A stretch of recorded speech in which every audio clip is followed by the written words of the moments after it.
வனப்பிரிவில் உள்ள நீனாக்கேணி கிராமத்திற்குள் இன்று ஞாயிற்றுக்கிழமை 8ஆம் தேதி அதிகாலை உட்புகுந்த காட்டு யானையொன்று வீட்டில் நடாத்தப்பட்ட பள்ளசரக்கு கடையை உடைத்து சேதமாக்கியுள்ளது. இதன்போது கடை சேதமாக்கப்பட்டுள்ளதுடன் உபகரணங்களும் பாதிக்கப்பட்டுள்ளன. அத்தோடு வீட்டு பாதுகாப்பு வேலியும் சேதமாக்கப்பட்டுள்ளது.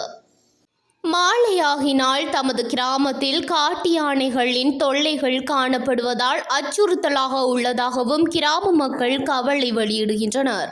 காட்டு யானையால் பாதிக்கப்பட்டு தமக்கு அரசாங்கம் நஷ்ட ஈடு தர வேண்டும் எனவும் யானை பாதுகாப்பு வேலி அமைத்து தர முன்வர வேண்டும் எனவும் மூதூர் நீனாக்கேணி கிராம மக்கள் கோரிக்கை விடுக்கின்றனர்.